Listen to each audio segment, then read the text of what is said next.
Bonjour et bienvenue à notre rendez-vous annuel de notre école de coaching qui rassemble notre grande communauté de coachs ainsi que nos partenaires et clients pour souligner le coaching, un métier du changement et surtout un levier stratégique au service des transformations.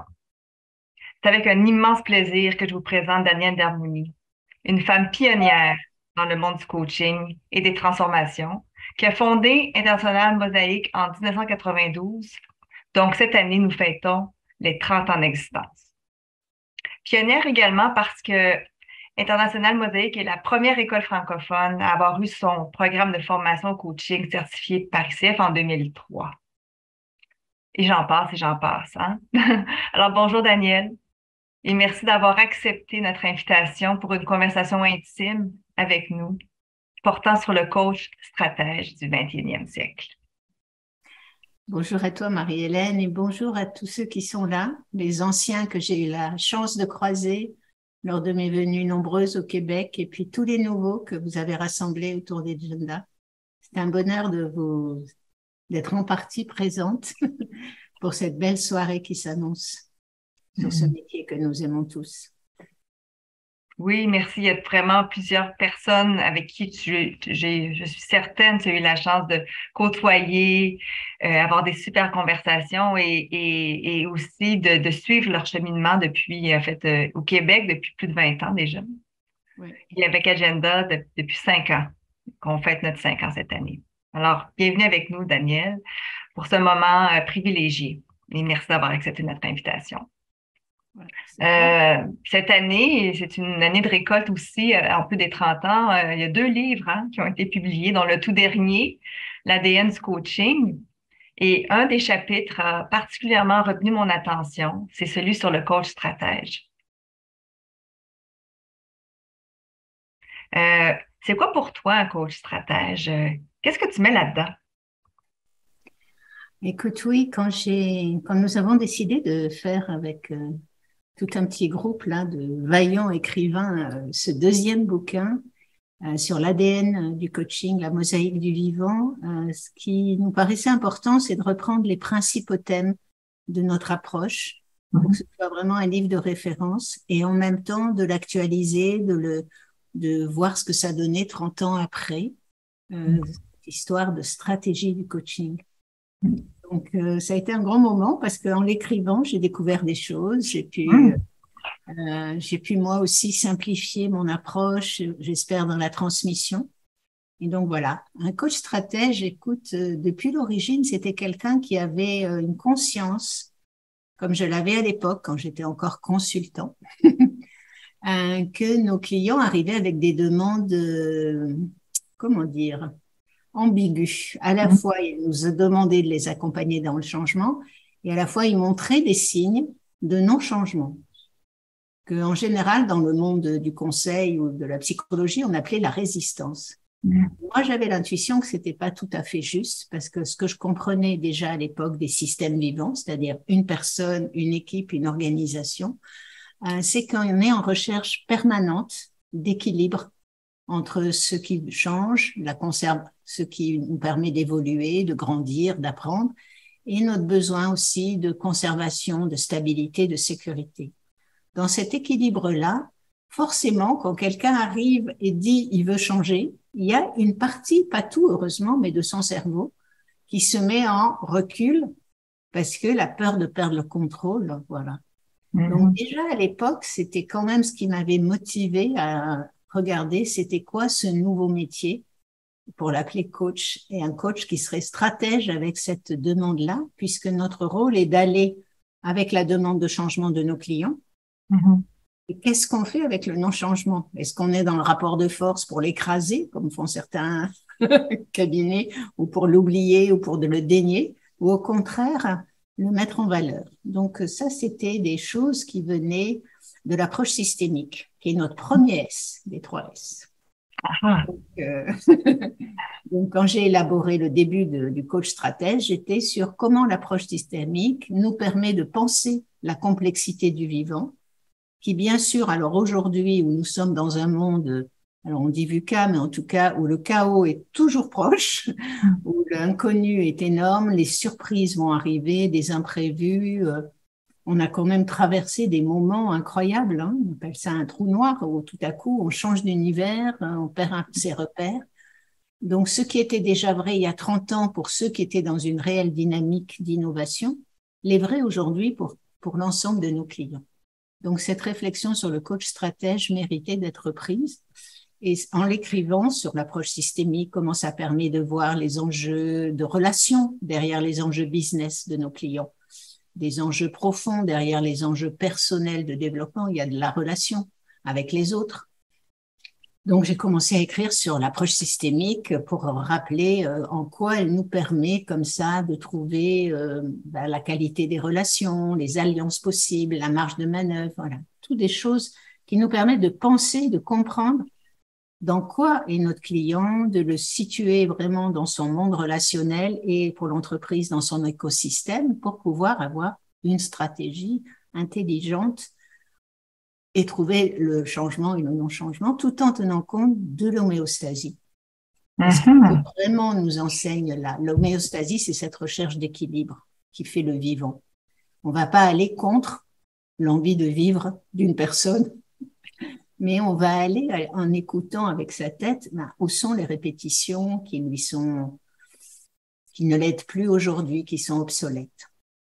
Donc ça, c'était une première partie, une pensée. C'était au niveau de la pensée, c'était une approche tête.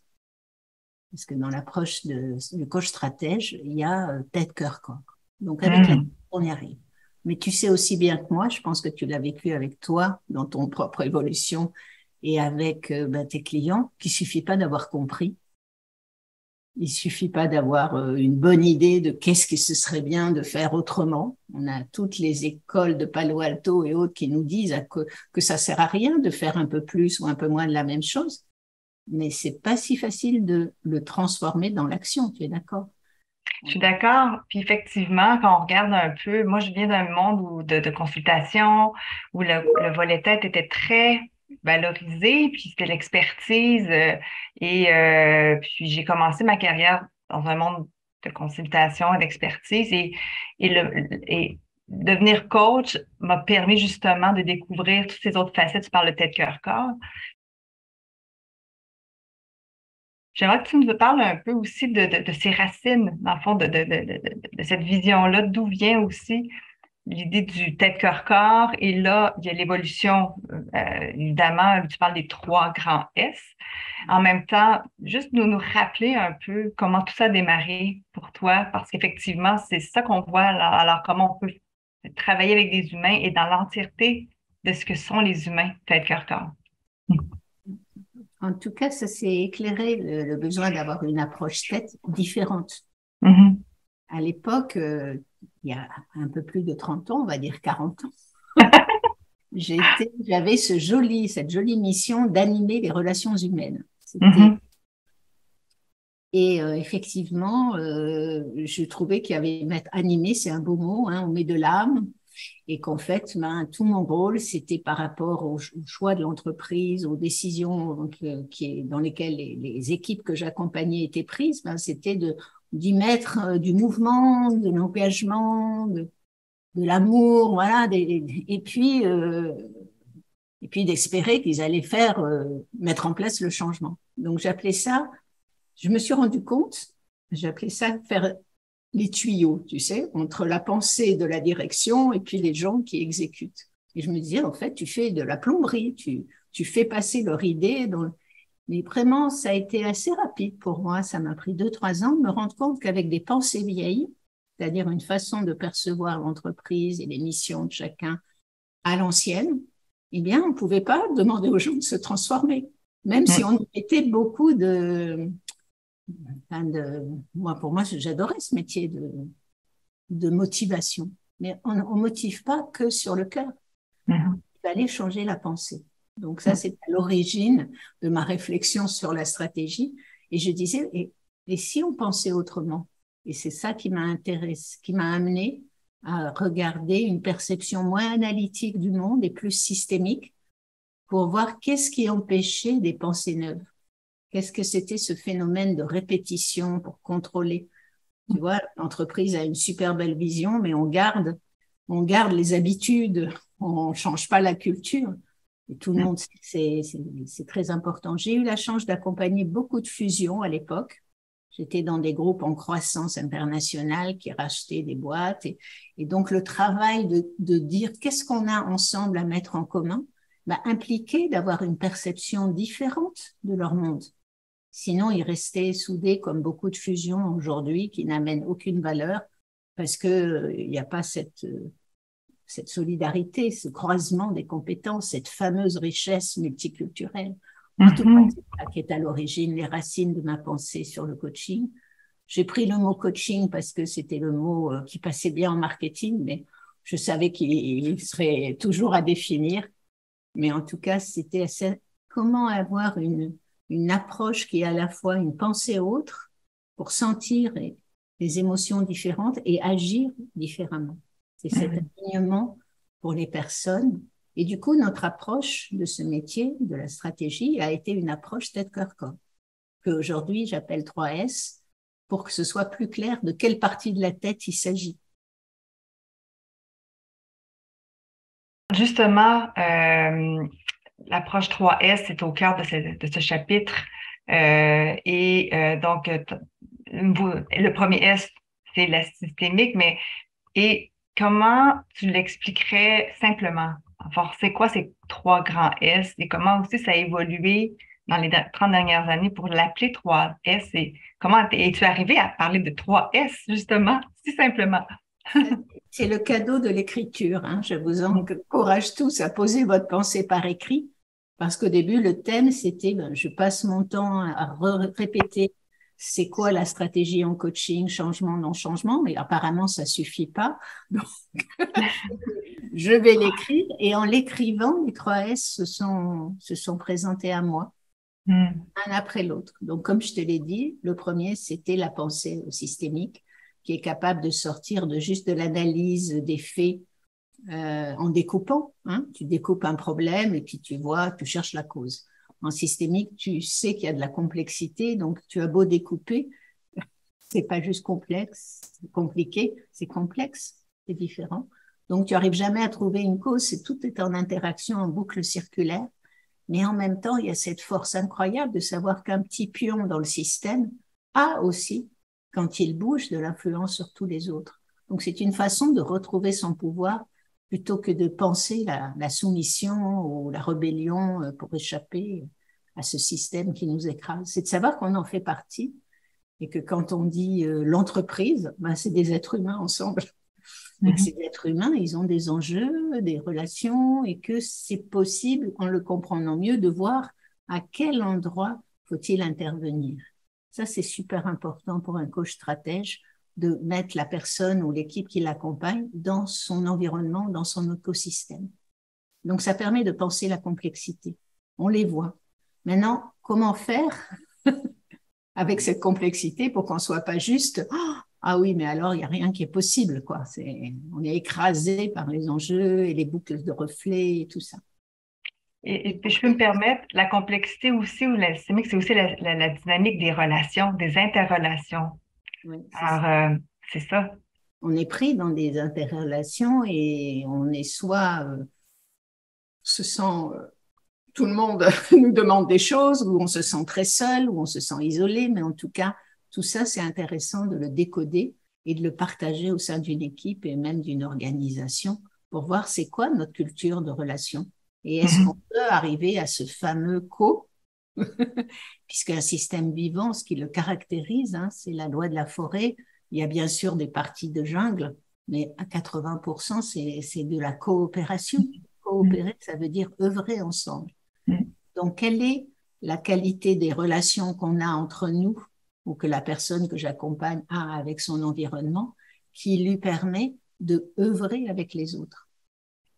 J'ai fait pas mal d'années de développement personnel parce que j'en avais vraiment besoin vu la famille que j'arrivais. Et je me suis rendu compte qu'il y avait une limite au développement personnel, c'est-à-dire qu'à un moment donné, quand je suis dans le désert ou dans une belle montagne, j'arrive à me sentir unifiée, j'arrive à sentir que il y a de la lumière, que je suis quelqu'un qui a de la valeur. Mais dès que je rentre dans ma famille, c'est pas pareil. Ça, c'était un grand gourou qui avait dit ça à un disciple qui pensait être illuminé.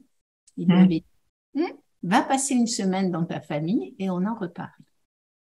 Donc la famille, le groupe, l'entreprise, tout ça, c'est les collectifs dans lesquels on est pris. Et c'est important de savoir comment je joue avec tout ça. C'est pour ça que l'approche du coach stratège va travailler sur la relation avec lui. Mais une fois qu'on a décortiqué tout ça avec notre tête, qu'on a vu la partie de la tête qui ne veut pas changer, c'est important de la considérer et de l'apprécier, parce que si je veux lutter contre elle, elle risque de devenir beaucoup plus forte que moi. Ça fait des années que je suis dans la résistance, que j'ai l'habitude de préserver ma vie. Donc, c'est pas un petit coach qui passe qui va me bousculer si prend pas bien. Et du coup, il y a eu pour moi ce deuxième S qui a bombé dans mon esprit, qui est l'approche symbolique, de faire un détour par les symboles, les histoires, les poésies, la musique pour toi par exemple, mais les photos, les films, les dessins qu'on peut faire, nos créations, les gens qu'on admire, tu vois, toute la partie jungienne, les archétypes. Toute cette subtilité qui permet non seulement de voir les polarités, la complexité qui nous entoure, mais aussi comment les relier, puisqu'un symbole, ça relie l'ombre et la lumière, le chaud et le froid. Ça dit qu'il n'y en a pas un qui est bon et l'autre mauvais. On arrive dans le « et ». L'approche systémique parle du « et ». Elle ne parle que de ça, du « et », des interactions.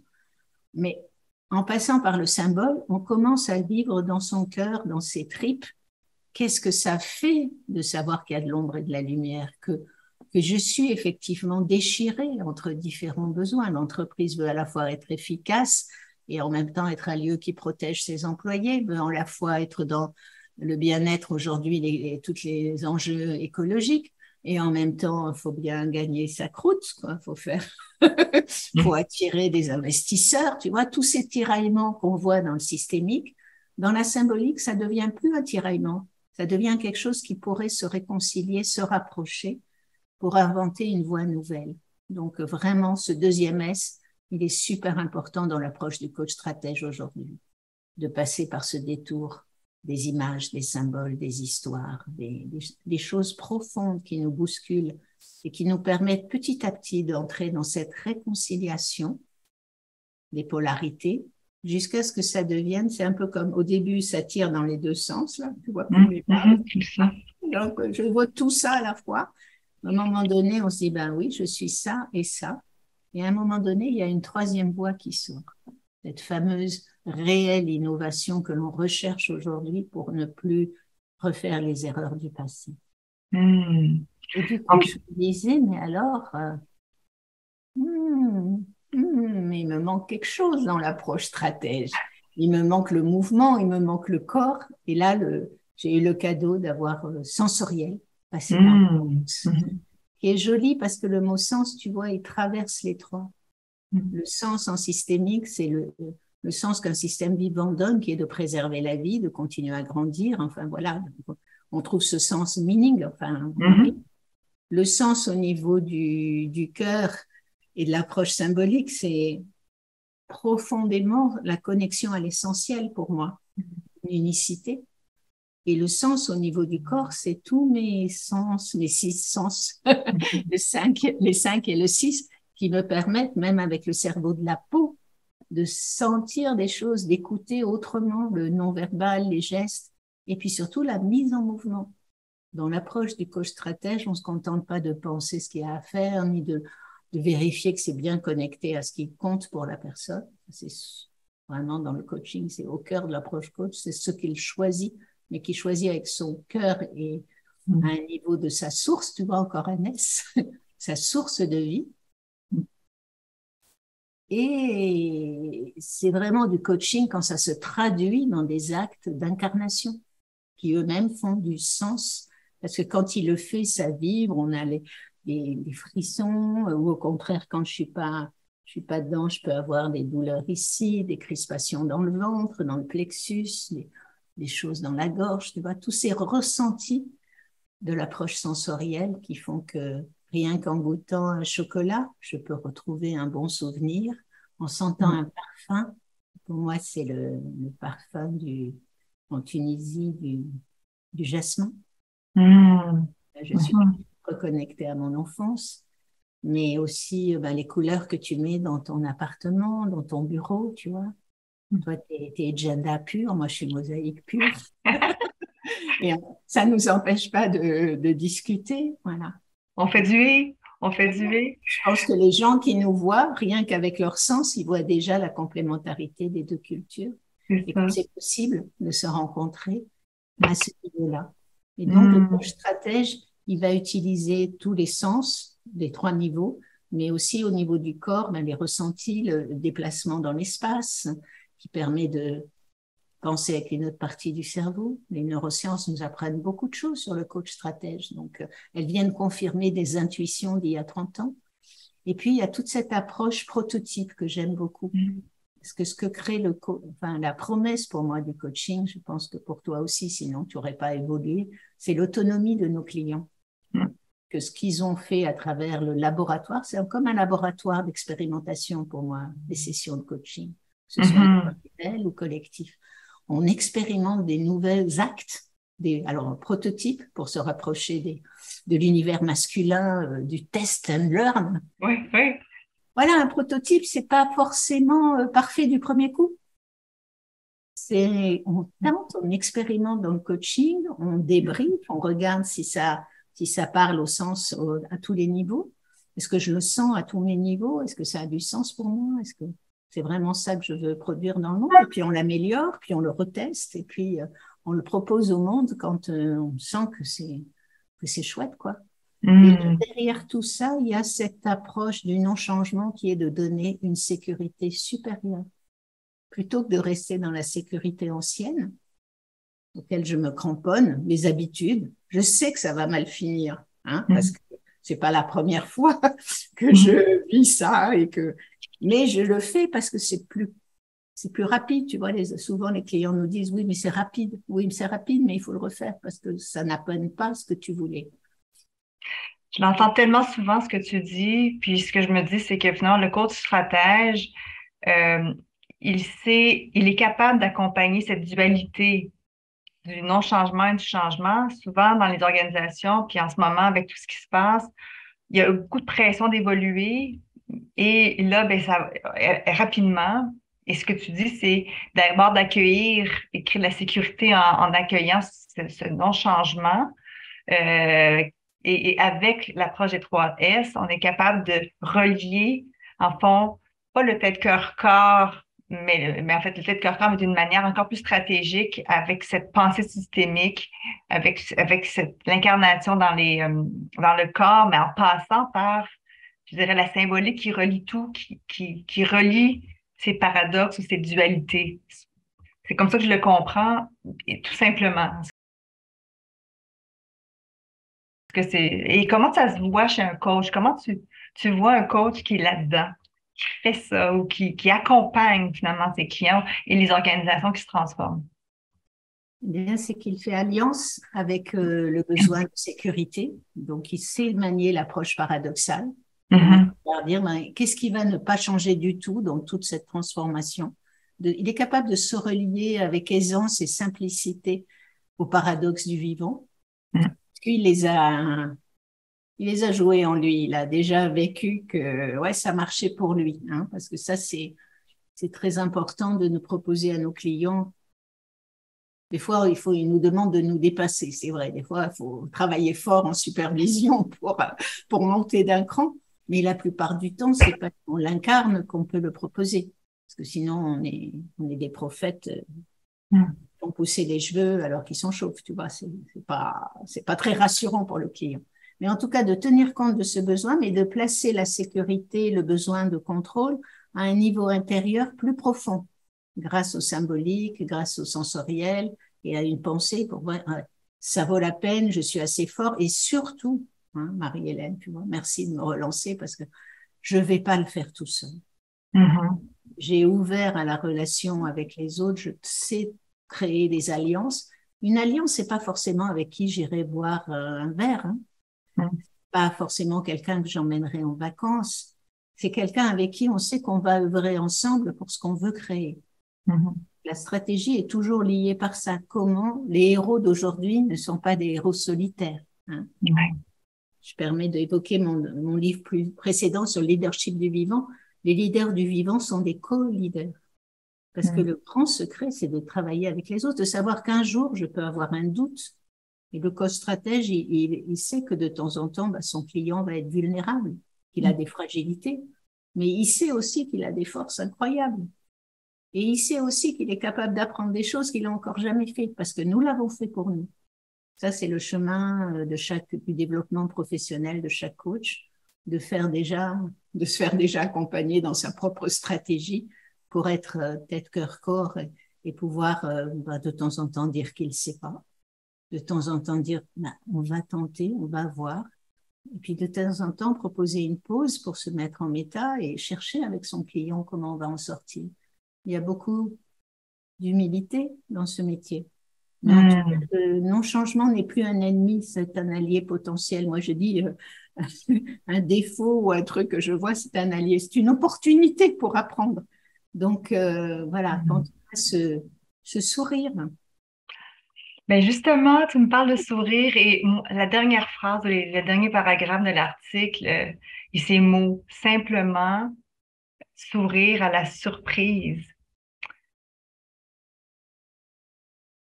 Et moi, la question que j'ai pour toi, en fait, c'est comme si tu nous invites, nous, coachs stratèges, et vous qui entendez tout ça, il y a comme une invitation, en fait, que tu nous lances. Et quelle est-elle, cette invitation de simplement sourire à la surprise?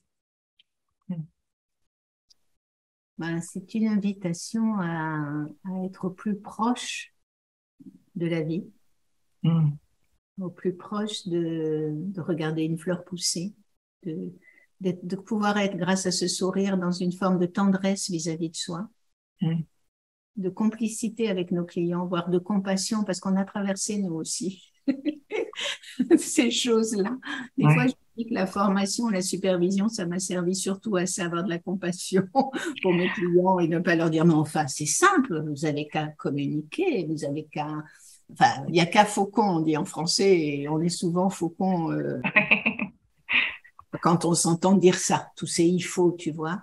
Mm. Donc, avoir cette simplicité au niveau du cœur et pouvoir écouter dans tout ce fracas des infos qu'on a, se mettre parfois en silence, encore à notre aise, pour écouter ce que murmure notre cœur, notre intuition, ce que notre corps nous dit, ce qu'on appelle les signaux faibles, et mettre tout ça en alerte ensemble. Alors, un coach et son client dans une relation à deux, une équipe, tout un collectif au début soutenu par le coach, puis qui apprennent à le faire entre eux, une organisation qui devient vraiment apprenante et qui peut sourire de fait que, ben oui, on a fait une erreur, ok, mais ensemble, on va la réparer, on va pas courir après à qui la faute, Mhm. une véritable co-responsabilité, c'est-à-dire qui a une idée et comment on va la tester, tu vois. Et ça, si on a cette simplicité de, voilà, il se passe un truc, donc cette fameuse surprise. On en est plein en ce moment. Je sais pas combien t'en as par jour, toi, en ce moment, mais voilà, nous, en ce moment, le DG de Mosaïque a un petit souci chirurgical. Nous, on est tous rassemblés. Il sait qu'il peut compter sur nous. La boîte continue. Demain, ce sera un autre. Donc, il y a de la coprotection. Chacun fait son bout de tâche. Il y a personne qui est indispensable. Il y a Mhm. personne qui est oublié. Ça, c'est le signe. Enfin, en tout cas, moi, je vous invite à cette simplicité du cœur, à ce sourire un peu complice de, bah, encore une fois, on est en train de ramer, et puis d'accueillir les surprises. Et ça prend un peu de temps, mais vraiment, quand on est accompagné par un coach qui a cette joie dans le cœur, et si c'était une opportunité? Tu vois, de temps en temps, j'accompagne des personnes qui n'ont pas choisi que leur entreprise s'effondre, n'ont pas choisi de changer Déjà, quand on a choisi, on sait que c'est pas facile Mm. d'incarner son choix, mais de temps en temps, c'est vraiment quelque chose où ils se sentent un peu victimes. Et si on arrive à remettre du sens, dans l'invisible et que cette surprise, cet inconnu peut être un bon chemin, une ouverture à quelque chose de plus grand qui était là, juste à côté, mais que j'allais pas percevoir. C'est ma conviction de ce fameux trou noir en ce moment. Avant le Covid, dans l'équipe, on avait travaillé, grâce à notre coach, sur comment on va accompagner nos entreprises dans le trou noir. Mhm.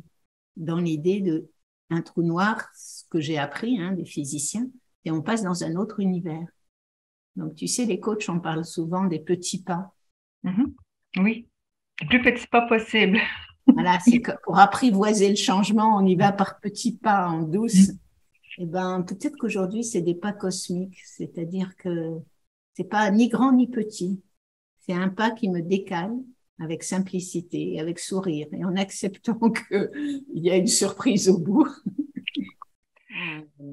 Ouais. Changer d'univers pour changer ma façon de Mhm. percevoir, de vivre mes émotions, d'aimer, tout simplement. Mm. De dire Puis, que c'est possible.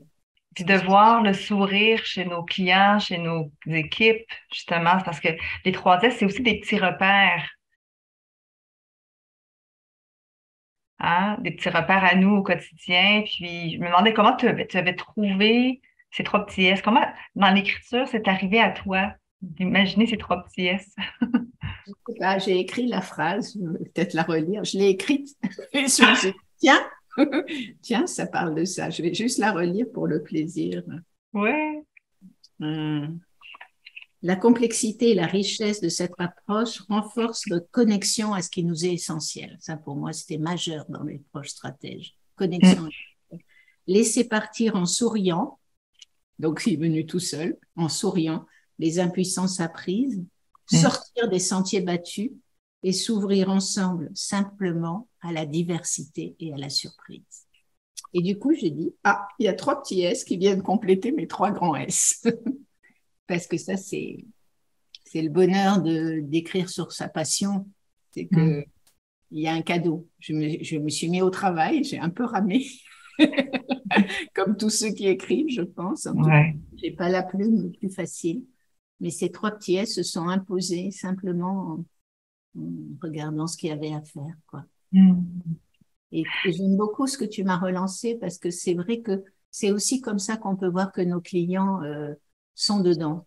C'est-à-dire, ça a été suffisamment simple ce que nous avons fait, c'est-à-dire qu'ils n'ont pas besoin de questionner encore et que c'est facile pour eux de le communiquer à leurs équipes. Mhm. C'est simple, voilà. C'est pas du jargon, c'est pas des grands machins théoriques, ça parle au cœur tout de suite et à la tête. Bon, ça rentre dans des actions qu'on va pouvoir faire. Ils ont le sourire et les petits yeux pleins d'étoiles. Ça, c'est un grand bonheur. Moi, chaque fois que Ouais. j'ai des gens qui me disent, ah, mais je savais pas que mon équipe était capable de tant d'intelligence. Super. J'ai envie de marquer. Mais il a le sourire. Ils ont tous le sourire. Et puis, le côté surprise, c'est quand ils appellent en disant pas, oh là là, il y a encore une catastrophe. Mais encore une surprise aujourd'hui, il va falloir qu'on bosse avec l'équipe pour en faire une opportunité.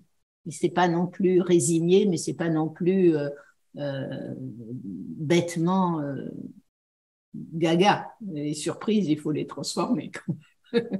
Mais j'ai vraiment une amie très chère qui m'a entendu j'adorais quand elle disait, on n'est pas à l'abri d'une bonne surprise. On n'est pas à l'abri de, j'ai pas entendu. Une bonne surprise. D'une bonne surprise, ben oui. C'est toute une Ouais. façon de voir les mots autrement, de Elle disait penser qu'il y a autrement. un paradoxe d'être à l'abri. C'est C'est ça. une surprise. Ouais. Donc, voilà, je pense que tout ça m'a influencé depuis 30 ans, le partage que j'ai eu avec vous, la joie que j'ai eue de vous voir reprendre l'école, enfin voilà. Et c'était simple. C'est simple quand même de parler avec toi, Marie-Hélène. Ça a toujours été simple pour moi, parler au Québec. Je dois dire, beaucoup plus simple que dans certains Mm. endroits, d'autres Mm. endroits du monde. Mm. Et parce qu'il y a cette ouverture du cœur. Par contre, je pense que vous êtes comme les autres, pris dans des enjeux de Mm. de chaos, de perte de repères. Et coach stratège, j'espère que ce soir, avec la formidable équipe d'agenda pédagogique là, qui transmet les programmes mosaïques, vous allez vraiment vivre ces 3S et vous faire des bonnes surprises. C'est un beau cadeau. En tout cas, j'ai hâte d'en entendre parler. Ben oui, en fait, tu viens vraiment de nous inspirer et de nous allumer pour justement vivre cette approche des trois grands S et des trois petits S qui sont interreliés. Alors, merci Daniel pour cette conversation que j'ai trouvée autant chaleureuse, inspirante et toute dans la simplicité aussi d'être ensemble. Merci Zoom de nous faire ce cadeau aussi d'être interreliés. Merci à toi et quel bonheur ce sera de... J'ai commencé le livre, je suis rendue à la troisième partie de ce beau livre ADN du coaching, mais le chapitre 2, le coach stratège, pour moi, a été vraiment une révélation et un moment de pur bonheur à te lire. Et maintenant, on a comme compris les coulisses de cette écriture. Merci de nous avoir tout partagé ça. Ok. Merci beaucoup. C'est un bonheur de te parler, Marie-Hélène. Passez une Merci. excellente soirée. À bientôt. Merci beaucoup. Merci, Daniel. Au revoir. Au revoir.